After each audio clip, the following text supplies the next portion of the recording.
नमस्कार, मैं हूं Rahul Rajput. News state investigation में आज बात यूपी लोक सेवा आयोग की भर्ती परीक्षा में धांधली के आरोपों की।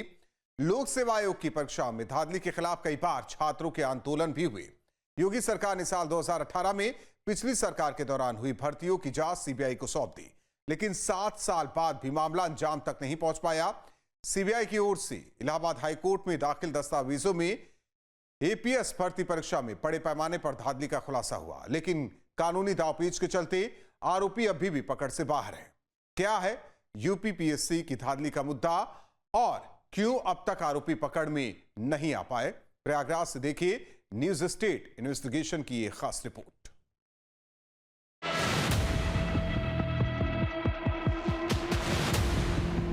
उत्तर प्रदेश लोक सेवा आयोग की भर्ती परीक्षा का विवादों से पुराना नाता रहा है। पिछली सरकारों के दौरान हुई भर्तियों में बड़े पैमाने पर धांधली की शिकायत मिली, जिसके बाद सीबीआई को जांच की जिम्मेदारी सौंपी गई। लेकिन सीबीआई की जांच में अनियमितताओं का खुलासा होने के बावजूद न्याय के लिए भटक रहे छात्रों का इंतजार खत्म नहीं हुआ। मामला अब हाईकोर्ट के विचाराधीन है। इस बीच मामले में आरोपी अधिकारी कानूनी दांवपेच का सहारा लेकर लगातार जांच की दिशा को भटकाने की कोशिश में जुटे हैं। न्यूज स्टेट इन्वेस्टिगेशन टीम ने मामले की परत दर परत पड़ताल की, जिसमें एक तरफ अभ्यर्थियों का गुस्सा है तो दूसरी ओर न्याय के लिए लंबा इंतजार उनके भरोसे को भी तोड़ने लगा है। न्यूज स्टेट इन्वेस्टिगेशन में बड़ा खुलासा, यूपीपीएससी भर्ती में घोटाला, अभ्यर्थियों का हक किसने मारा?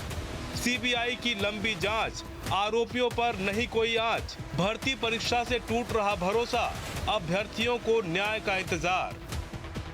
उत्तर प्रदेश लोक सेवा आयोग की परीक्षाओं में एक जमाने से धांधली के आरोप लगते आए हैं। इस बीच 2018 में उत्तर प्रदेश सरकार ने कई भर्ती परीक्षाओं की सीबीआई जांच के आदेश दिए, जो लगातार जारी है। इस बीच सीबीआई की तरफ से इलाहाबाद हाईकोर्ट में कुछ ऐसे दस्तावेज दाखिल किए गए जिससे भर्ती परीक्षाओं में गड़बड़ी का काला सच सामने आ गया। देखिए प्रयागराज से हमारी ये इन्वेस्टिगेशन रिपोर्ट। छात्रों के विरोध की ये तस्वीरें यूपीपीएससी भर्ती प्रक्रिया के खिलाफ है। बीते साल प्रयागराज में उत्तर प्रदेश लोक सेवा आयोग के बाहर एकजुट होकर छात्रों ने भर्ती प्रक्रिया में धांधली के खिलाफ आवाज उठाई और सरकार से मामले में दखल देकर आरोपियों के खिलाफ कार्रवाई की मांग की। सरकार ने छात्रों को न्याय का भरोसा दिलाया, आंदोलन ठंडा पड़ा, लेकिन न्याय का इंतजार खत्म नहीं हुआ। पूरी खबर दिखाएंगे, पहले जान लेते हैं कि मामला क्या है। यूपी में अपर निजी सचिव भर्ती परीक्षा 2010 में धांधली के आरोप, अमान्य और फर्जी प्रमाण पत्रों के आधार पर अभ्यर्थियों का चयन, विकलांग और स्वतंत्रता संग्राम सेनानी कोटे में भी धांधली के आरोप, 2010 से लेकर 2017 तक की भर्ती में अनियमितता के लगे आरोप। योगी सरकार ने 2018 में भर्ती प्रक्रिया की जांच सीबीआई को सौंपी। सीबीआई ने हाईकोर्ट में सौंपी रिपोर्ट, कानूनी दांवपेच में उलझी प्रक्रिया। जो 2010 में एक यूपीपीएससी में एक घोटाला सामने आया था कि काफ़ी भर्तियां अनियमित रूप से की गई थी और इसमें काफ़ी धांधली हुई थी, जिसमें ये कहा जा रहा था कि सारे दस्तावेज़ कायदे से उसकी स्क्रूटनी नहीं हुई है और कोई भी रिलैक्सेशन दे दिया गया है, जहाँ पे स्वतंत्रता सेनानी के जो कोटा होता है उसका भी उल्लंघन किया गया है और कुछ चहेते लोगों को इसमें अपना चयन कर दिया गया है। सूत्रों से मिली जानकारी के मुताबिक उत्तर प्रदेश लोक सेवा आयोग की अपर निजी सचिव एपीएस भर्ती परीक्षा 2010 की जांच कर रही सीबीआई की जांच में अभिलेखों में बड़े पैमाने पर धांधली के सबूत मिले हैं। इसमें अमान्य और फर्जी प्रमाण पत्रों के आधार पर अभ्यर्थियों का चयन तो हुआ ही है, विकलांग और स्वतंत्रता संग्राम सेनानी कोटे के अभ्यर्थियों का हक मारकर चहेतों का चयन कर लिया गया। सीबीआई ने उत्तर प्रदेश लोक सेवा आयोग के जिन 3 अधिकारियों के खिलाफ जांच करने की अनुमति आयोग से ली है, उन अधिकारियों ने सीबीआई के नोटिस को हाईकोर्ट में चुनौती दे दी थी। तो वो सारे घोटाले 2010 से चालू हुए थे। बाद में जब 2017 में सरकार बदली तो उसमें एक सीबीआई इंक्वायरी के लिए कहा गया था। सीबीआई इंक्वायरी में ये चलता हुआ जब इंक्वायरी होती है तो बहुत से इसमें आला अफसरों के नाम भी आए थे तो जिसके चलते ये सीबीआई द्वारा अनुमति लेते रहे वो, और बाद में जब अनुमोदन हुआ तब अब जाके कुछ खुलासे सामने आए हैं। रिपोर्ट के मुताबिक सीबीआई ने 23 अगस्त 2021 को ही यूपी पीएससी अध्यक्ष को आरोपी अधिकारियों के खिलाफ जांच की अनुमति देने की इजाजत मांगी। इसके पीछे सीबीआई ने जांच में तमाम गड़बड़ी की ओर इशारा किया था। रिपोर्ट के मुताबिक हिंदी आशुलेखन में 5 से 8% त्रुटि करने वाले अभ्यर्थियों को उत्तीर्ण कर दिया गया। एपीएस भर्ती 2010 में सत्य प्रकाश जायसवाल और राजकुमार की भर्ती में गड़बड़ी मिली। निर्धारित तारीख बीतने के बाद गलत तरीके से प्रमाण पत्र स्वीकार कर चयन किया गया। विपिन कुमार, अभिषेक अवस्थी, मोनिका चौधरी और शिवी त्रिपाठी के अभिलेखों में गड़बड़ी मिली। कंप्यूटर प्रमाण पत्र संबंधित संस्थाओं ने जारी नहीं किए थे, वे फर्जी और कूटरचित मिले। मृदुला भट्ट, प्रमोद कुमार, अभिलाषा सिंह और आलोक कुमार के चयन में भी गड़बड़ी मिली। अमान्य कंप्यूटर प्रमाण पत्रों के आधार पर इनका चयन हुआ। बाद में हाईकोर्ट के आदेश पर उसे निरस्त किया गया। इसमें आयोग के अफसरों की भूमिका भी संदिग्ध पाई गई है। विकलांग और स्वतंत्रता सेनानी कोटे के अभ्यर्थियों की कैटेगरी बदलकर भी हेरफेर की गई। उनके स्थान पर उनसे कम अंक पाने वाले अभ्यर्थियों का चयन कर लिया गया। हिंदी आशुलेखन, हिंदी टाइपिंग की उत्तर पुस्तिकाओं के मूल्यांकन में भी गड़बड़ी मिली। कई अभ्यर्थियों के अंकों में हेरफेर कर पास को फेल और फेल अभ्यर्थियों को पास कर दिया गया। जो कोटे होते हैं उसको वायलेट किया गया था, उस कोटे के तहत उन लोगों को चयन नहीं किया गया था।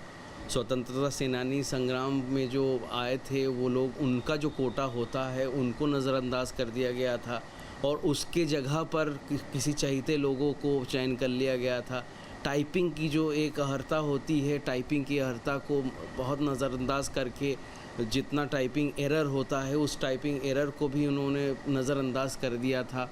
और सारी चीज़ों को देखते हुए जब सामने चार्जशीट के दौरान ये आया है कि ये आरोप पत्र जो फाइल हुआ है इनका, इसमें सारी चीज़ें सामने आई हैं कि कौन कौन से कोटे में इन्होंने अनियमितता बरती हैं और कौन से कोटे में इन्होंने कोटे को तो नहीं दिया है लेकिन उस कोटे में किसी और का चयन उसी में कर लिया गया था।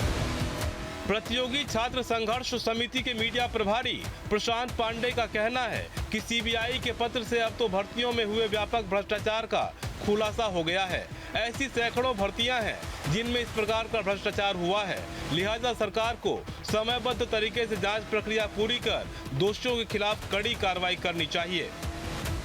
उन सभी नामों के उल्लेख और रोल नंबर के उल्लेख के साथ सीबीआई ने माननीय उच्च न्यायालय में एफिडेविट लगाया है कि इसमें व्यापक पैमाने पर भ्रष्टाचार हुआ है, लोक सेवा आयोग के कर्मचारियों की मिलीभगत से हुआ है। ये इसलिए हमारी मांग है सरकार से कि ऐसी सभी भर्तियां जो उत्तर प्रदेश लोक सेवा आयोग की सीबीआई जांच में लगभग 600 भर्तियां हैं, 584 भर्तियों को एक बार तेजी के साथ एसआईटी का गठन किया जाए, समयबद्ध तरीके से जाँच करके और इसमें अयोग्य चयनितों को बाहर किया जाए, उनके खिलाफ कानूनी कठोर कार्रवाई किया जाए। अब सवाल है कि तमाम चीजें सामने आ रही हैं, धांधली की भी पुष्टि हो रही है, तो न्याय मिलने में देरी क्यों हो रही है? रिपोर्ट के मुताबिक सीबीआई ने लोक सेवा आयोग से आरोपी 3 अधिकारियों से पूछताछ की इजाजत मांगी थी। आरोपियों ने हाईकोर्ट में याचिका दाखिल कर पूछताछ पर रोक लगाने की मांग की। 25 जून 2025 को सीबीआई को आयोग के 3 अधिकारियों से पूछताछ की इजाजत मिली, जिसमें सेवानिवृत्त संयुक्त सचिव विनोद कुमार सिंह, सेवानिवृत्त कंप्यूटर एनालिस्ट गिरीश गोयल और सेवानिवृत्त समीक्षा अधिकारी लाल बहादुर पटेल से पूछताछ की इजाजत मिली। सीबीआई ने तीनों को पूछताछ के लिए 28 जुलाई 2025 को दिल्ली बुलाया। तय तिथि पर नहीं पहुंचने पर तीनों को दोबारा 14 अगस्त 2025 को सीबीआई मुख्यालय नई दिल्ली तलब किया गया। आरोप है कि तीनों आरोपी अधिकारी पूछताछ के लिए सीबीआई मुख्यालय नहीं पहुंचे और इलाहाबाद हाईकोर्ट में याचिका दाखिल कर पूछताछ पर रोक लगाने की मांग की। आरोपियों ने इसे असफल अभ्यर्थियों का आरोप बताया और ये भी दावा किया कि सुप्रीम कोर्ट इसे खारिज कर चुका है, लिहाजा उनके खिलाफ केस बंद किया जाना चाहिए। प्रतियोगी छात्र संघर्ष समिति के अध्यक्ष प्रशांत पांडे का कहना है कि आयोग के अंतर्गत अफसरों ने वास्तविक तथ्यों को छिपाकर इलाहाबाद हाईकोर्ट में याचिका दाखिल की है। एपीएस 2010 जो समाजवादी पार्टी की सरकार के कार्यकाल की भर्ती है और जिसको लेकर लगातार विवाद रहा। इस मामले की सीबीआई जांच 2018 से चल रही है और इसमें चयनितों के मामले पे अब जब माननीय उच्च न्यायालय में कुछ आयोग के कर्मचारी और अधिकारी गए हुए हैं अपनी मांग को लेकर कि उनके खिलाफ सीबीआई जांच न हो, तो ऐसे में सीबीआई ने अपना जो एफिडेविट लगाया है उस एफिडेविट में स्पष्ट नामों के साथ, रोल नंबर के साथ सीबीआई ने उल्लेख किया है किसका किस भ्रष्टाचार के तरीके से चयन हुआ है। कुछ ऐसे चयन है जिनकी टाइपिंग एरर को नज़रअंदाज करते हुए नंबर दिए गए, कुछ ऐसे हैं जिनके डॉक्यूमेंट्स ही फर्जी हैं, सस्टेन ही नहीं करते वो डॉक्यूमेंट्स, और कुछ ऐसे हैं समय बीतने के बाद के डॉक्यूमेंट्स लगाए गए हैं। बीते कुछ सालों में प्रतियोगी परीक्षाओं में धांधली को लेकर छात्र कई बार सड़कों पर उतरे। हजारों छात्रों ने उत्तर प्रदेश लोक सेवा आयोग का घेराव किया, लेकिन कोई हल नहीं निकल सका। जो इसके जब पिछली सरकार के कार्यकाल में हुई तमाम भर्तियों की सीबीआई जांच चल रही है। इस बीच सीबीआई की तरफ से हाई कोर्ट में दाखिल दस्तावेजों से ये साफ हो गया कि आयोग की भर्तियों में धांधली होती है। अपर निजी सचिव की जो भर्तियां हुई थी उसमें सीबीआई द्वारा ही ये जांच की गई है, जिसमें सारे चीज़ें सामने आई हैं कि ऐसी अनियमितताओं के रहते हुए भी उनका चयन कर लिया गया था, जिससे साफ जाहिर होता है कि ये अनियमितता जो है उसको नज़रअंदाज कर दिया गया था और किसी को फ़ायदा पहुंचाने के एवज में। छात्रों का आरोप है कि सीबीआई ने कोर्ट में जो खुलासा किया है वो 2010 की एक भर्ती से जुड़ा है जो 2017 में पूरी हो पाई थी। लेकिन ऐसी दर्जनों भर्तियां हैं जिनमें हजारों की संख्या में लोगों को नौकरियां दी गई, जिसमें एसडीएम से लेकर लिपिक तक के पद शामिल हैं। उनमें बड़े पैमाने पर धांधली हुई, लेकिन आरोपी आयोग के अधिकारियों से सांठगांठ कर बचने के लिए कानूनी दांवपेच का सहारा ले रहे हैं। एपीएस की परीक्षा में हुई गड़बड़ी का सच सामने आने के बाद अब प्रतियोगी छात्र ऐसी 584 भर्तियों की एसआईटी से जांच की मांग कर रहे हैं। प्रतियोगी छात्रों का कहना है कि एसआईटी जांच के बाद जिस तरह का सच सामने आएगा उससे स्पष्ट हो जाएगा कि इन भर्ती परीक्षाओं में किस पैमाने पर गड़बड़ी की गई है।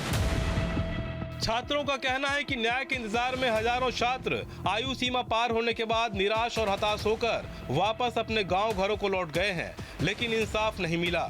छात्रों का कहना है चूंकि लोक सेवा आयोग एक स्वायत्त शासी संवैधानिक संस्था है, लिहाजा आयोग के अधिकारी अपनी ताकत का गलत इस्तेमाल कर हजारों छात्रों के भविष्य से खिलवाड़ कर रहे हैं।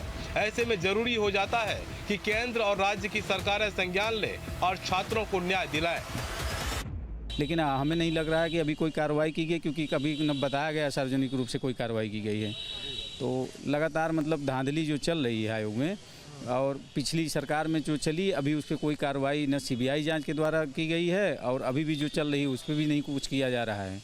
सब कुछ हुआ, सीबीआई जांच के नाम पर लीपापोती की गई, 2-4 आरओ एआरओ को इसमें इम्प्लीकेट भी किया गया, लेकिन कोई आज तक ठोस कार्रवाई नहीं हो पाई। तो कहीं ना कहीं ये वही नीति जो पहले जिन लोगों का सिलेक्शन हो चुका है भ्रष्टाचार से, उनको बचाने की कोशिश है, और जो युवा भ्रष्टाचार के विरुद्ध लड़े उन्हें प्रताड़ित करने की कोशिश चल रही है। आयोग अपने आप को बताता है कि हम एक स्वतंत्र आयोग हैं, सरकार से हमारा कोई हस्तक्षेप नहीं, तो आपको स्पष्टीकरण तो आप ही को देना पड़ेगा ना कि छात्र अब पहले पेपर रद्द कराने के लिए आंदोलन करे, फिर पेपर को कराने के लिए करे, अब बताए कि आप आंसर की जारी करने के लिए करें। ये तो छात्रों का मानसिक दोहन है। भर्ती परीक्षा में धांधली को लेकर छात्रों को अब भी न्याय का इंतजार है। 2018 से सीबीआई जांच और हाईकोर्ट से न्याय का इंतजार कर रहे छात्रों की नजर अब सरकार पर टिकी है कि सरकार मामले में सख्त एक्शन ले और भर्ती प्रक्रिया के दोषियों के खिलाफ ऐसी सख्त कार्रवाई हो कि भविष्य के लिए ये उदाहरण बन जाए। साथ ही भर्ती प्रक्रिया में गड़बड़ी करने वालों को भी सबक मिले। सीबीआई की तरफ से इलाहाबाद हाईकोर्ट में दाखिल रिपोर्ट से स्पष्ट है कि उत्तर प्रदेश लोक सेवा आयोग की परीक्षाओं में धांधली हुई है। अब देखना ये होगा कि आगे सीबीआई इस मामले में किस तरह की कार्रवाई करती है। फिलहाल सभी आरोपी जिनके नाम सीबीआई ने उजागर किए हैं वो कानूनी दांवपेच का सहारा ले रहे हैं और पुलिस और सीबीआई की पकड़ से दूर हैं। प्रयागराज से वीडियो जर्नलिस्ट विजेंद्र कुमार के साथ मानवेंद्र प्रताप सिंह, न्यूज़ स्टेट, उत्तर प्रदेश। मानवेंद्र, जरा समझाइए मामला। जिस तरीके से दस्तावेजों के जरिए बता दिया गया है कि कौन कौन इसके दोषी है, भर्ती प्रक्रिया में जो धांधली हुई है, सवाल यह कि कानूनी दांव पेच का इस्तेमाल कर वो अभी भी गिरफ्त से बाहर है। सवाल यह है कि जो उम्मीद लगाए बैठा है कि इस मामले में फैसला होगा, न्याय होगा, वो अभी तक अधूरा है।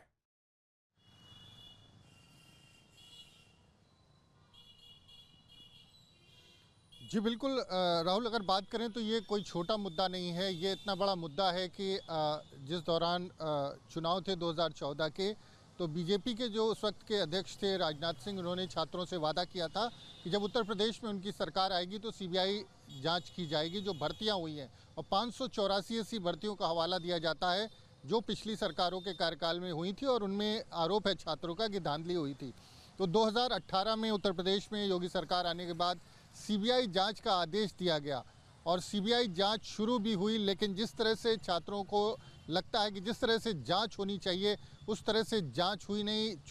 एक आध दो लोगों के नाम सामने आए और कुछ नाम सामने भी आए तो उन पर कार्रवाई नहीं हुई। तो छात्रों का असंतोष है इस मुद्दे को लेकर, और जिस तरह से पर्चे लीक होना, आयोग की परीक्षाओं में धांधली होना और तमाम जो लोग हैं आरोपी जिनके नाम हाईकोर्ट में सीबीआई ने दिए हैं उन पर कार्रवाई ना होना, उससे छात्रों में निराशा है और छात्रों को लगता है कि उनके साथ शायद इंसाफ हो पाए।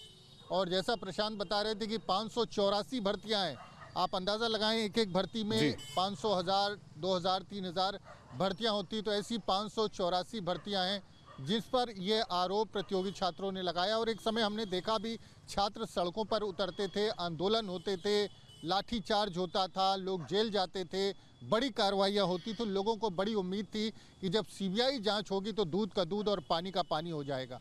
लेकिन जिस तरह की स्थिति है, पिछले 2018 से 7-8 साल हो चुके हैं, सीबीआई जांच कर रही है लेकिन सीबीआई किसी ऐसा नहीं लगता नहीं किसी निष्कर्ष में पहुंच पाई है। जब लोगों को 2-3 लोगों को जिनके नाम सामने आए उनको जब पूछताछ के लिए सीबीआई ने बुलाया तो फिर वो हाई कोर्ट का सहारा लेकर पहुंच गए। तो सीबीआई को उसमें कुछ नाम देने पड़े कि इनकी संलिप्तता पाई गई है। उसमें 2-4 नाम सामने आ गए, लेकिन जो बड़ा गड़बड़झाला था, जो आरोप आयोग के अध्यक्ष से लेकर के था, हाई कोर्ट के आदेश पर एक समय जब आयोग के अध्यक्ष अनिल यादव थे उनको हटाया गया था और उसके बाद से ऐसा लग रहा था कि सीबीआई जांच होगी तो बड़ा खुलासा होगा और जो जिनके साथ छात्रों के साथ अन्याय हुआ है, जो घर से पैसे मंगवाकर यहाँ कमरे लेकर हॉस्टल्स में डेलीगेसी में रहकर पढ़ाई करते हैं, उनके भविष्य के साथ जो खिलवाड़ हुआ है उसके साथ इंसाफ होगा। लेकिन हुआ कुछ खास नहीं, जिससे छात्रों में निराशा है। और कहीं ना कहीं इस जांच से भी ये स्पष्ट हो गया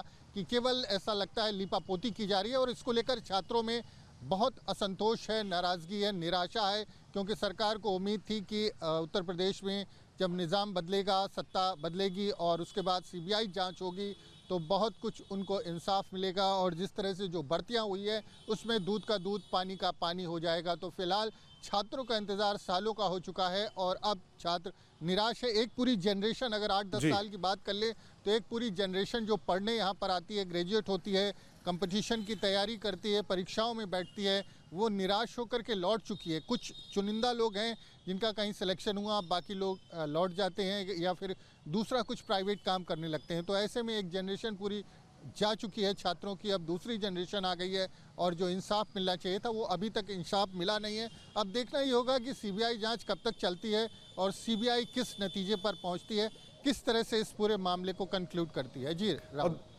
दूसरी ओर कानून के जानकार क्या कहते हैं इस पूरे मामले को लेकर?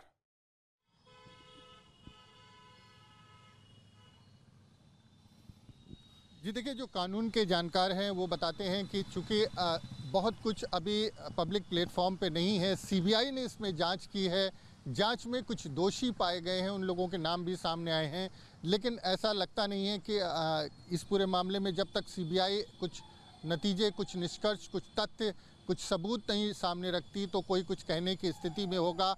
लेकिन निश्चित तौर पर आप अगर गौर करेंगे तो जब मुख्यमंत्री भी जब भाषण देते हैं तो अपने भाषण में कहते हैं कि एक दौर था जब 86 में से 56 एसडीएम एक ही जात के होते थे, तो ये उसी दौर की बात थी। उसी दौर की जांच जो है वो सीबीआई को सौंपी गई थी, लेकिन उससे नतीजा कुछ निकला ऐसा लगता नहीं है। जांच के बाद जिस तरह से तथ्य सामने आए हैं, कुछ लोगों के नाम जो छोटे कर्मचारी हैं, कुछ ऑफिसर्स ग्रेड के भी हैं, लेकिन जो बड़े चेयरमैन से लेकर दूसरे जो अधिकारी होते हैं आयोग के, चूँकि आयोग जो है वो स्वायत्त शासी संस्था है, तो उस पर बहुत कंट्रोल नहीं होता। लेकिन अगर सरकार चाह ले तो इस पूरे मामले में निष्पक्ष जांच कराकर दोषियों पर कार्रवाई हो सकती है। तो तथ्य, सबूत और जो एविडेंस हैं, जो डॉक्यूमेंट्स हैं, वो जब तक सामने नहीं आएंगे तब तक बहुत कुछ कहना जो है वो मुश्किल है। लेकिन ज़्यादातर लोग मानते हैं कि बड़े पैमाने पर 584 भर्तियों की बात हो रही है, जिसमें 1 लाख 2 लाख अभ्यर्थियों की भर्ती हुई होगी। और उसमें अगर इस तरह की धांधली हुई, और धांधली ऐसी हुई कि जो है लोगों के नाम, रोल नंबर तक बदल दिए गए, जिस तरह से जो कम मेरिट वाले लोग थे उनको सीटें दे दी गई। तो जिस तरह से एक मामले में एक एपीएस की भर्ती से खुलासा हुआ है, ये माना जा रहा है कि इसी तरह तमाम भर्तियों में भी धांधली हुई होगी और आयोग के अधिकारी उसमें लिप्त पाए गए हैं। तो ऐसे में कार्रवाई बड़े स्तर पर होनी चाहिए थी। जो दोषी हैं उसमें नीचे से लेकर ऊपर तक सभी संलिप्त होंगे। धन्यवाद मानवेंद्र इस जानकारी और बातचीत के लिए। जाहिर तौर पर जिस तरीके से जांच होती है, लेकिन 2025 तक अभी कोई नतीजा नहीं। दस्तावेज हाईकोर्ट में सीबीआई ने सौंपे हैं। कहा जा रहा है कि कानूनी दाव पेच का इस्तेमाल कर आरोपी बच रहे हैं, और उम्मीद उन अभ्यर्थियों को जिन्हें यह लगता था कि इस पूरे मामले में न्याय मिलेगा। रुकते हैं कुछ पलों के लिए, खबरें जारी।